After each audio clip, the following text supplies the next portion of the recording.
Hi, my name is Zamil Solanki and I'm a pharmacist and business strategist based in Brisbane, Australia. And once again, I'm joined with my lovely wife, Natasha. Hi everyone.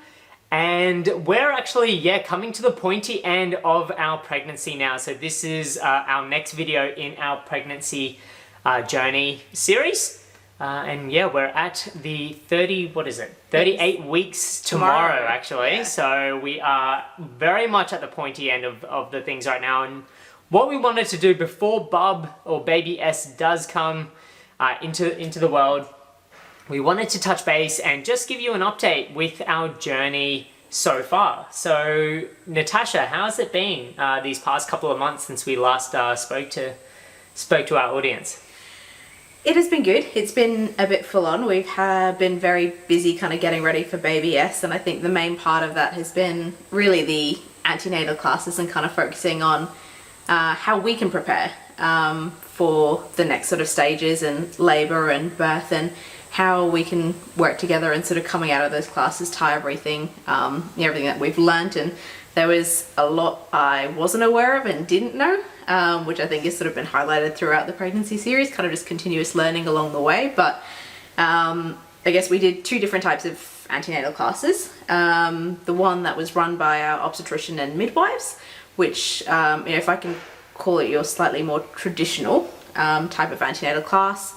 One session, 6 hours, which kind of ran through a whole lot of options, and from when you start your labour process to giving birth, and all the options of pain relief, kind of what you can do at home to try help through the different stages of labour, and what to do then. And also the Calmbirth antenatal class, which was 2 sessions split over 2 days, and focused a lot on kind of the energy and the mindset, and tied in with our instructor with sort of a lot of yoga principles as well. And I think that for me was sort of the interesting bit, is sort of highlighting the difference between both. And I guess if we start with the first one we did with the obstetrician and midwives, was kind of the more conventional one that I was expecting, but still understanding the different stages of labour, the 3 different stages, and what physiologically actually happens was an eye-opener for me. I hadn't really ever thought about what's going on inside your body and how much your body does, and how much the baby is so intuitive already to move around and try and get in the right position, and how your pelvis is laid out and it's not symmetrical, to try and, if possible, kind of get into the right position for Bub and come out as sort of as smoothly as can possibly be during that sort of situation, was just fascinating for me. And just understanding all the hormones and how everything kind of releases and how to tie it all together was incredible. It was a lot of information. It was a little bit overwhelming on the day, kind of walking away sort of exciting, but sort of going, wow, there's a lot happening, a lot going on, kind of knowing it's going to be a bit of a process, and a lot of different feelings and things happening inside your body, and sort of how to deal with that and cope with that.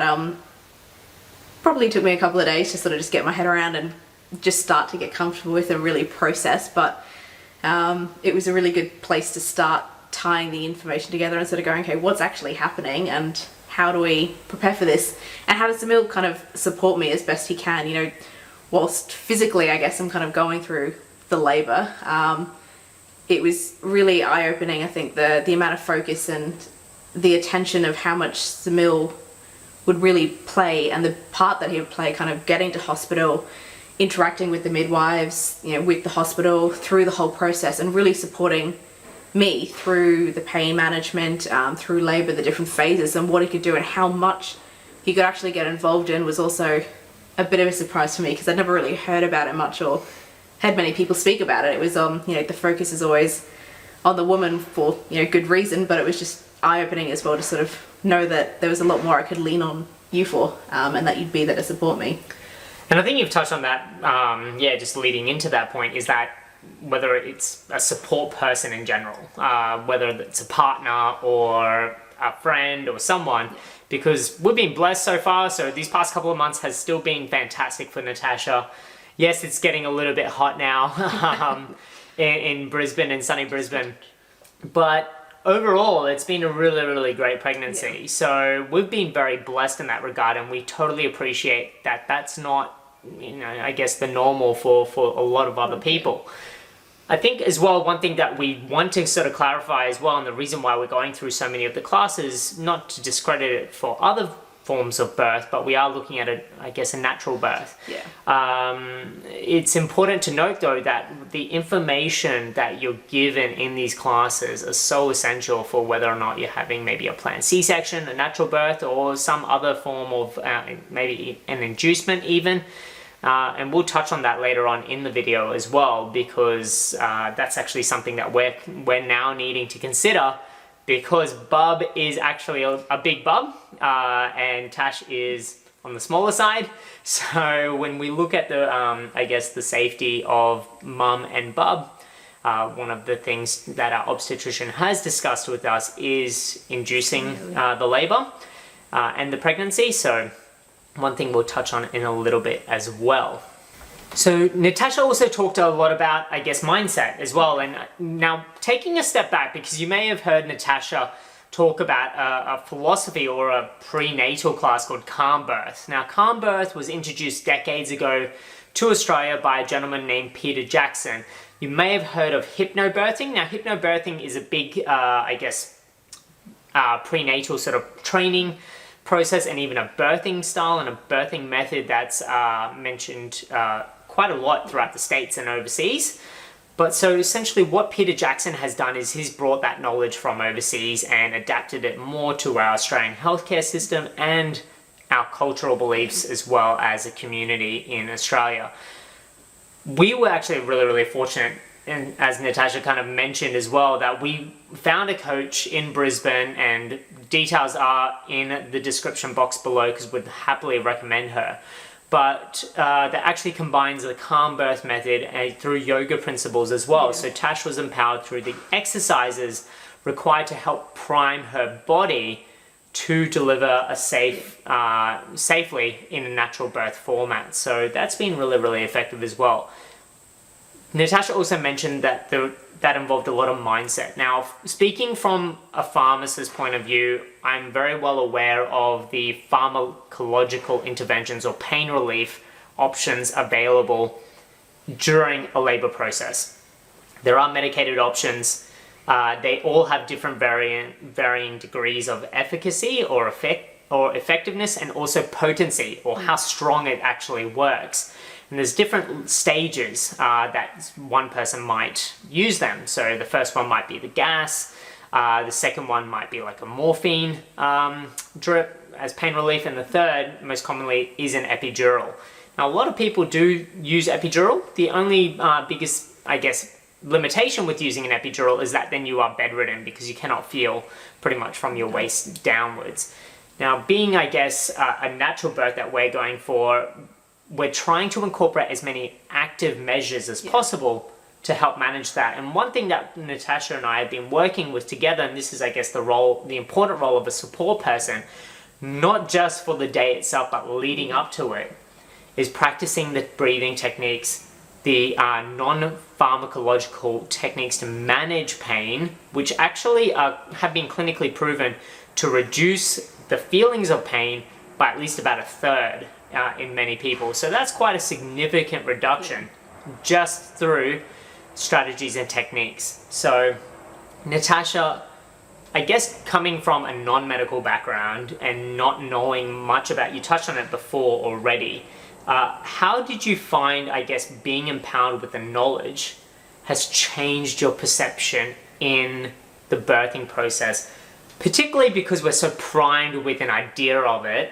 from Hollywood, culture, TV, soap operas, things like that? It's been a big sort of mindset change and kind of reframing how I've pictured and sort of visualized labor. Like you said, through Hollywood, and generally speaking, you tend to often hear more about the slightly more elongated, not great birthing and labor stories, than you do hear about some of the ones that went, not always to plan, and I'm not going to say easy, but a bit more manageable, and you kind of hear, if I can term it, some of the more kind of horror story ones. And I guess that's sort of what you're sort of primed for, thinking labor and birth is going to be painful, it's going to be drawn out, and it's going to be a lot of hard work, and a kind of more negative connotation sometimes with the labor and the birthing process, sort of going into it a little bit more apprehensive, and a little bit more nervous. And sort of coming out of Calmbirth, I think the biggest thing for me was understanding how to reframe it, and sort of go in with a little bit more, a few more tools in the back pocket, so to speak, and reframing what I thought about the labor and birth process, and what I was visualizing for myself, and what I'd like to get out of it. It might not always go to plan, things happen, but just sort of setting up with that positive mindset and visualizing what I'd like it to be, my ideal sort of birthing and labor process, and understanding that there is a lot that you can do mentally and physically to actually prepare for birth, to help manage that process a little bit better, and sort of through meditations that the Calmbirth does give you, kind of how you reframe that. It's giving birth is a physiological thing that's been happening for thousands of years. It's not a medical thing that's happening, and the women have been doing this for centuries without necessarily always needing the intervention, and sort of trying to go back to how did they manage that, and how important breath work is. And I guess that's where the yoga principles kind of tied in a little bit more, and sort of resonated a bit with me as well, as sort of using your breath and mindset, and the a bit of the notion that pain and fear is really starts from mentally before your body kind of catches up to it, and sort of how to think about it as it's not really pain that you're feeling, but think about it as more an intense pressure, and sort of reframing kind of what my expectation is, and hopefully kind of going into it sort of a little bit calmer and a little bit more prepared, sort of to different things to manage it with acupressure as well. One of the big things that I found interesting that I didn't really know about is the importance, or how much acupressure and certain points in your body can help throughout the various stages. At some point it can help with the massage and sort of easing pain throughout your pregnancy.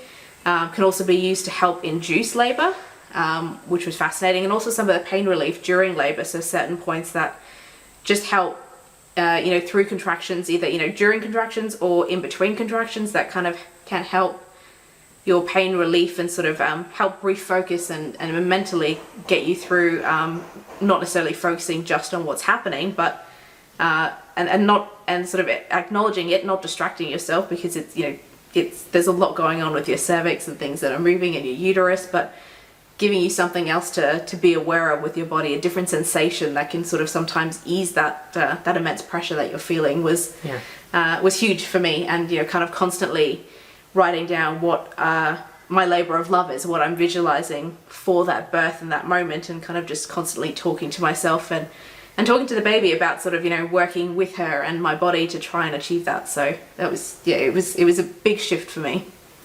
And I think you touched on a very important point there, is that women have been birthing babies for centuries, for thousands of years, and many of whom have not required pharmacological intervention. And as a pharmacist, you might be wondering, well, what is he talking about? And look, at no point in time am I saying do not avoid the recommendations of your obstetrician, of your doctor, of your care team. Whatever they are recommending for you is in your best interest. So definitely have a discussion with them about what options are available to you. But that's, I guess, what we're priming, is have the discussion. Explore your options. Go in informed, go in mentally prepared, but also well-versed in your different options as well.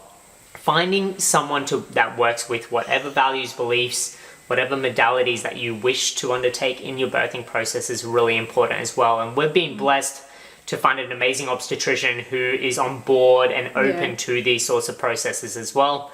He's delivered a few of our friends' babies as well.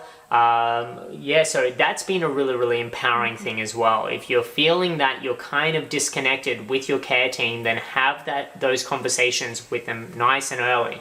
You don't want to be coming into the labor room, in the birth suite, and then telling people that, hey, you want to do it a certain way. You want to have some sort of a plan that isn't so rigid, but allows flexibility. And this is one thing that I guess what we've learned as part of this journey and part of learning more things is that there are other options. That Hollywood, the screaming, you're up in stirrups, is pretty much a complete fallacy. It is dramatized to the max, and reframing and changing your mindset out of that is critical to making this an experience that is positive rather than negative as well, as you said. So definitely it's all about framing. So we'll put some information in the description below about, I guess, the Calmbirth links and things like that as well. But have a chat with your medical care team, see what options they have, and encourage a two-way dialogue that between you and your support person as well. Bring them on the journey as well, because I think that's what has been really beneficial for me going on this journey with Natasha, is learning about all of this as well. That it is a natural process. It is something that we can manage together. And you might not be in that sort of space. You might not want, a support person there. You might even want them maybe leading up to the labor, but not in the birth suite, whatever. There's plenty of different ways in which you can look at how, I guess, a support person can work with you.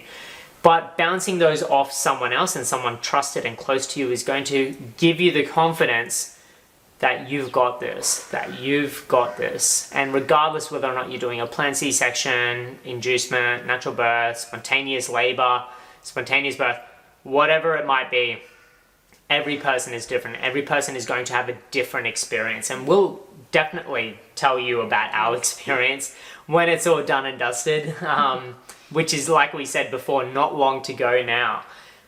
But I guess what we wanted to, touch on today is not only the benefits of learning, educating yourself through prenatal classes, through Calmbirth, but the use of exercise has been great, and movement, but also getting coping techniques, so the breathing, the meditation, the visualization, but also then doing exercises that actually help to prime your body or to give you the sensation of, I guess, what labor might feel like. And what was one of them that we've kind of been shown? And I think, that's a really good point, is, there's a lot of coming back to some of the Calmbirth exercises and yoga and stuff that we were given is really helpful to really just kind of, open up your pelvis, help ensure baby gets into the right position, whether it's using an exercise ball or just some stretching and stuff, which has been great to sort of incorporate just to, every little bit sort of helps, and it, not only the stretching to kind of ease some of the pains and some of the bits and pieces you feel as you get a little bit further along and feel a little bit heavier, but also know that it's kind of helping baby as much as possible. And one of the exercises that we were given to do was for me to kneel on the floor, so just have a yoga mat kind of rolled up or some cushions under your knees just so that they're a bit protected. That's a hard floor, isn't it? A hard floor works better if you have one available to sort of use, and sort of having sort of like kneeling on your toes and sitting back on them. So basically what it's meant to try and do is really just mimic a bit of a sensation where you have this uncomfortable, intense pressure, not necessarily pain, but that feeling that's, it's not comfortable. You need to sort of focus on and breathe through it a bit for at least sort of 2 minutes. And one of the bits, one of the pieces of that is really trying to understand a bit, when you're going through your contractions and during the labor process is, it's not necessarily going to be painful, but that feeling that something's a bit uncomfortable, there is a pressure, there is something you've got to focus on trying to, work through. And it's particularly for that 2 minutes when you start getting to the end of, the further down the labor stages where your contractions are a bit longer, and starting to get an understanding of, kind of what that's going to feel like. And I think part of that as well was incorporating a bit of the touch therapy, and just sort of understanding with your support person and, Zamil, sort of some of the stroking of the arm and different sort of pressure, how that can help not distract you, but sort of give you something else to focus on and realize that you're now not focusing on that sensation, that uncomfortableness of the toes, but sort of going, that's actually, taken my attention somewhere else for a little bit, and realize breath work as well. And the breath work, and made the 2 minutes go a little bit quicker. So by the time it was the end of it, I was sort of focusing a bit more on that. And I think, as you mentioned earlier, part of learning some of this during the process was the ability to sort of test and try some of these, the touch therapies and what works, the different pressure, what I found helped and didn't help before actually, we get to the actual birth day and sort of in the birth suite. You kind of know what helped me and what to, and I know that you just kind of know what to do. It's practicing, isn't it? And just practicing that. And I guess we're blessed in Brisbane, because chatting with friends that have just had babies recently, where we're not reporting any real new COVID cases at the moment, so we're able to have face-to-face trainings as well, which we're pretty blessed about. But if that's not an option for you, a lot of these practitioners, prenatal educators, midwives, and teachers are doing remote or virtual trainings as well, so definitely do check that out. But there are plenty of resources available, even in a remote setting, but we're pretty blessed that we were able to have a face-to-face, tuitions, which has been really, really great. But one of the biggest things that we've found and beneficial, and what I've seen Natasha find beneficial as well, because as a support person, there's non-verbal cues with pain. So whether or not it's scrunching of the face, it's clenching of the fist, it's squeezing of the hand exceptionally tight, things like those are all non-verbal cues. But through mastering, or not mastering even, but practicing breathing techniques, and I guess counting it out with Natasha, so it's out for 5, in for 5, nice controlled breaths, as Natasha kind of mentioned, switches the focus. And there's a lot of evidence about that. There's a lot of evidence about touch therapy, about the way in which your nerve fibers connect and sort of redistribute focus when there is a painful or a pressure stimulus.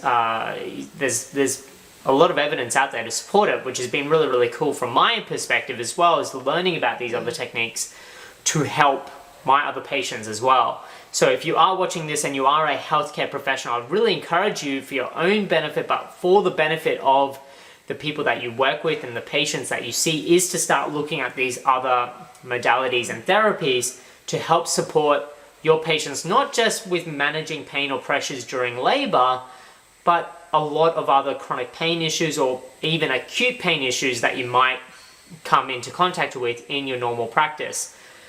Because there is a lot of other information out there that can assist in this as well. So definitely highly recommend it. Look, at the end of the day, it might be amazingly beneficial for your patients. It might just be marginally beneficial, but at the end of the day, if there's a non-pharmacological intervention that you can support your patients with to get pain relief, that is documented as well. Look, I'd say, why not give it a go? And like we mentioned before, we'll definitely report back onto the efficacy of this, at what we've found as well. But it's going into the mindset of labor as going, oh, look, nah, this is maybe some woo-woo stuff. No. We are going in this whole hog, that this is our primary modality, and using pharmacological therapy if needed, rather than the other way around, where people may, and look, we're not judging at all. If you want to or prefer to have a pharmacological route, that's what it's there for. Modern medicine has afforded us these amazing medical marvels and the amazing treatments available to help guide you through this process. We've just chosen, I guess, to use that at the later stage and to see, I guess, what other natural processes or even the normal hormonal processes that Natasha generates to actually help deal with the process of labor and birth. And speaking of hormones, there are a lot of different hormones available, I guess, with the body that actually does promote a big, influence in labor, in birth, and leading up to it as well. So, Natasha, could you tell me, I guess, about what some of the things that you've learned, I guess, from the chemical makeup of your body coming into this? So I think one of the interesting bits was actually understanding the physiological and kind of hormonally what goes on during labor, or once you actually start that process. And it was really fascinating to learn about sort of the oxytocin and how... What's that also known as? Syntocin? Well, syntocin is, so I guess like the synthetic version of it, but I guess what we like to learn about it is she'll be like, oh yes, of course, is the hormone of love. Oh, yes. Your body produces it in mass in the uterus when you start, I guess, having contractions, and that helps to soften the cervix naturally, but essentially starts to stimulate labor. Yeah. So you may have heard of syntocin, is the synthetic version of oxytocin. But also known as the hormone of love, which is really cool. And I think it's sort of interesting, but how that actually works and how your uterus and all the muscles and getting as much oxygen and oxytocin to your uterus and your cervix, like you mentioned, sort of softening, but how all the muscles kind of need it to help do what they're meant to do and start. There are prostaglandins as well, which help. But essentially it all connects, I guess, to endorphins, which are our feel-good hormones as well. And at the end of the day, it's about, I guess, using those hormones to your advantage, because in our body, our hormones are our strongest drugs. And getting the methods, coaching these methods to actually stimulate and produce that. But also, that's another role of me as a husband or your support person.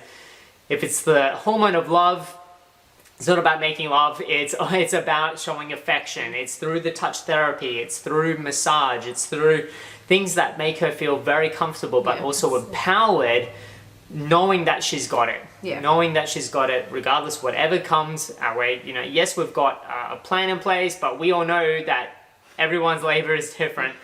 Plans are there just as a guide. And I think having the support and the knowledge of what's happening chemically in our body is what we can hope to visualize and stimulate as well.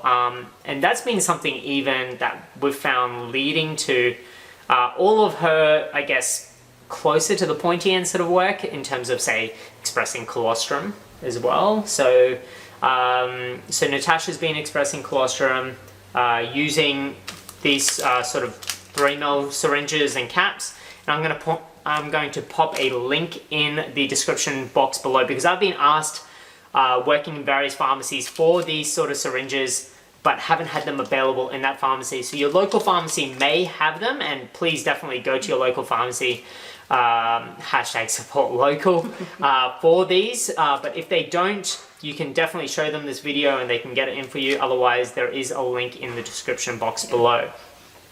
But what's your experience been then, sort of, I guess, even expressing colostrum, doing more of the closer exercises? You mentioned pelvic floor exercises.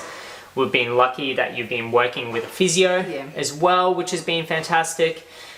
Tell us about your experiences, like expressing colostrum, but also then the ability to know what, I guess, is happening in your body to make that relatable.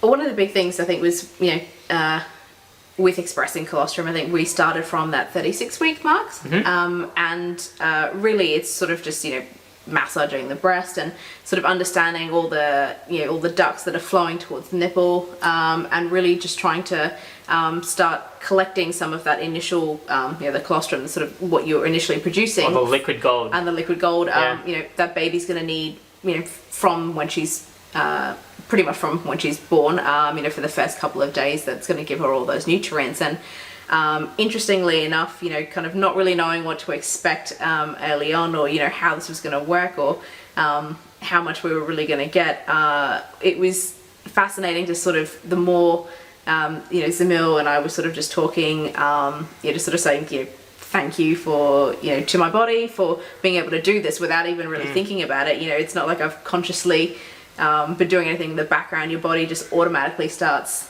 realizing and recognizing that, Bub's about to, you're getting to that pointy end, and it needs to start doing all these things, and sort of just, breathing deeply, and sort of just, talking to my body, and even, not necessarily myself as well, but just Zamil kind of, being a part of that process and helping me. The amount of colostrum and how much we were getting and how easily it was flowing was a really big difference to if I was a little bit uncomfortable or stressed, or if my mind was elsewhere. We really, it took a lot longer and wasn't really getting as much. And as soon as, Zamil would sort of bring back my focus to go, just breathe deeply, just think about, what's happening. This is for, this is for Bub. just collecting all the colostrum. It was almost instant that there was a change in sort of how my body was reacting, and what we were able to start collecting, which was really fascinating to sort of, I guess, see and practice without really wanting to test it or thinking about it. Every time it happens, it's sort of, we go into it kind of mentally being ready for it, but that's another way where just having thinking about it and having that oxytocin release and those hormones in your body and really focusing on that positive and that love really does make a difference. And like, if you look, at the end of the day, we totally appreciate, one, breastfeeding might not be for everyone. Two, you might be uncomfortable expressing colostrum as well, especially even, doing it by yourself can be quite difficult to manage as well. It is definitely, I guess, something that you're going to either be comfortable with or not. But once again, chat with your support network, chat with your healthcare professional team to discuss these options and how to do it. We're going to pop a link in the description below for another video that has been on YouTube that was shown to us, I guess, and shown to Natasha to help her, I guess, learn the techniques and know what to sort of, I guess, what to do. Exactly right, and how to manage that and what to expect really with that, because I guess it's something that's pretty unknown. Even as a pharmacist, I had little knowledge on, I guess, this process until going through it. So I guess one of the blessings for me and something that I'm very grateful for is being a support person to Natasha, being involved in the process has given me so much knowledge and information that I guess the whole point of these videos is to start sharing it as well. So if you are watching this, and even as a mother-to-be or a father-to-be, or even just a friend, knowing, I guess, about these things that you can help out with or support a loved one with is really, really powerful. So as even a fellow healthcare professional, educating your patients on this, which can be quite scary because it does start to put things into context that your body is starting to rapidly change. It's kind of been 8.5 months, and it's like, yeah, cool. And for us, things have been pretty quiet and pretty great, normal and things like that. And now coming to the point is like, oh wow, there's actually a lot of things that we need to do. So prioritizing that and prioritizing the time that you need to support with your loved one is really, really important, especially to help manage all of the different things that do go on, because the prenatal classes, even the Calmbirth classes and all the yoga sort of stuff, it's a lot of work. It is, but it does take up some time, but at the end of the day, that time is so well spent rather than, mindlessly watching TV or something like that. We make a conscious effort to do things that we know are going to be beneficial on, I guess, the birthday. And I guess that's what it's all for. So, I guess, the journey has been amazing, I guess, throughout the entire pregnancy so far. And we did, I guess, allude to the fact that, yes, we do have a backup plan for an inducement in the coming week. The reason for that is Bub is on the bigger side, and we are, as mentioned before, looking to have a natural birth. And so our obstetrician has given us different options. Because we had that dialogue with our obstetrician, we said, okay, great, what are the other options? What else? What else would you recommend? How would you recommend it? When would we need to make a decision by? And by involving them in that open dialogue has been really, really empowering. So we've started acupuncture. Natasha went to an acupuncturist as well. Now, one thing, if you do decide to go to an acupuncturist, is definitely do your research and find one that specializes in labor inducement. Labor inducing or even maternity management with acupuncture as well. We would highly recommend that. You want to make sure that they know what they're doing. That's something that's been really, really cool and beneficial. We've only just started that literally this morning, so that will definitely give more feedback on that as well in our next video. But pretty much the benefit of that as well, that he was showing those acupressure points as well. So these pressure points that actually help to manage or redistribute those pain sort of sensations or those pressure sensations as well. Also, the acupressure points, just to, there are some that, one, you can do at home with a support person. If you've got one, it is a little bit easier, but where all the oxytocin pressure points are as well, through various foot massagers or wherever they may be, depending on who you see and what they recommend, but just sort of understanding that as well, that you can start incorporating some of these into your daily routine. And for us, coming back to it, is really just trying to, we know we've got an induction sort of booked in, but if we can help the process a little bit more naturally along the way to sort of get all those hormones naturally releasing and sort of go into labour a bit more spontaneously, then needing the induction was really what drove me to sort of think about doing it and wanting to give it a go. Our journey so far has been amazing. If there is any particular question that you want to know about, now one thing we haven't covered yet and you might be wondering about is, what did we buy? What did we prepare with? Yeah, we were given so many different lists, but actually we're also very, very blessed by a lot of family and friends, and especially shout out to Natasha's colleagues who have really, really blessed us with so many different things for Bub's arrival, which has just been absolutely amazing. But what we're going to do post-Bub is start, I guess, delving into what we've found like super helpful. We haven't gone crazy with what we've needed. We've only kind of stuck to basics. I guess the basics as well, because at the end of the day, everyone always says as well, don't overdo it. So we'll be covering that off in later videos as well, which is really exciting, because we want to give you guys, I guess, some real insights into our experiences with using, I guess, the tools and resources to help transition Bub from hospital to home.